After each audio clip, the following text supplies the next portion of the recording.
मोला ले चलना गिरौद मेला, तहु जाबे महू जाहूँ ना। जैत खाम के छाँव में बैठबो, बाबा के दर्शन पाबो ना। मोला ले चलना गिरौद मेला, तहु जाबे महू जाहूँ ना। सतनाम के जोत जलाबो, मन के अंधियारा मिटाबो ना।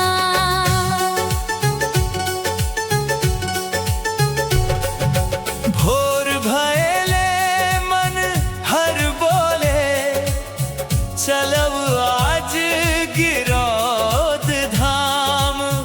बाबा घासीदास के महिमा, गूंजे आठों पहर नाम। सफेद ध्वजा लहरावत दिखते, जैत खाम चमके महान।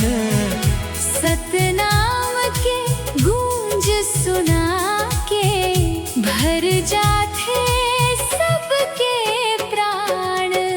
मोला ले चलना गिरौद मेला, तहु जाबेगा महू जाहूँ ना।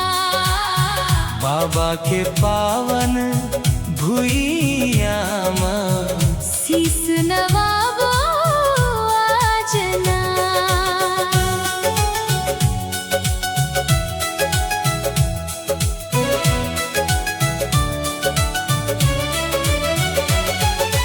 दूर दूर ले संगिया थे, लेके मन में श्रद्धा भारी। कोनो पैदल कोनो गाड़ी, गावत आवे जय जयकारी। ढोल मांदर बाजत रही थे, झूमे नर ओ नारी। सतनाम के अमृत बानी, लागे सबले प्यारी। मोला ले चलना गिरौद मेला, तहु जाबेगा महू जाहूँ ना। जैत खाम के छाँव में बैठबो, बाबा के दर्शन पाबो ना।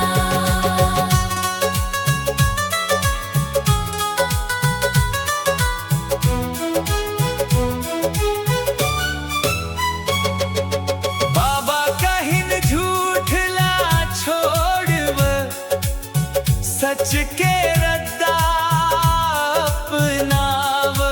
ऊंच नीच के भेद भुला के, सब लागले लगाव। दया प्रेम और भाईचारा, यही है बाबा के बात।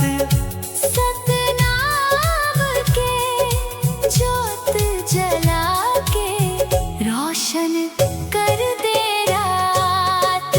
मोला ले चलना गिरौद मेला, तहु जाबेगा महू जाहूँ ना। जैत खाम के छाँव में बैठबो, बाबा के दर्शन पाबो ना। गिरौदपुरी धाम में जाके, मन ला शांति मिल जाते। दुख तकलीफ सबो भुला के, नई उमंग जग जाते। जैत खामला देखत देखत, आँखी भर भर आथे। बाबा के चरणन माँ के, जीवन सफल हो जाते। मोला ले चलना गिरौद मेला, तहु जाबेगा महू जाहूँ जैत खाम के छाव में बैठबो बाबा के दर्शन पाबोना। मोर संग चल संगी मोर आज नहीं कर इनकार, बाबा के दरबार में जाके भर ले जीवन प्यार। माता पिता और परिवार सब मिलकर वो प्रणाम, सतनाम के गूंज उठाही गिरौदपुरी के धाम। मौला ले चलना गिरौद मेला, तहु जाबे महु जाहूना। जैत खाम के छाँव में बैठबो बाबा के दर्शन पाबोना।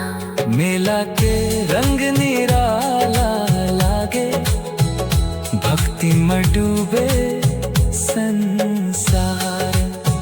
कोनो भजन कोनो सेवा, कोनो करथे सत्कार। बालक बूढ़ा जवान सबो बाबा के गुण गावनिया, सतनाम के मीठे बोली हर मनला हर सावया। मौला ले चलना गिरौद मेला, तहु जाबे महु जाहूना। भोर भरे ले मन भर बोले, दूध जलेबी खीर पूरी तहु जाबे महु जाहूना। बाबा घासीदास के महिमा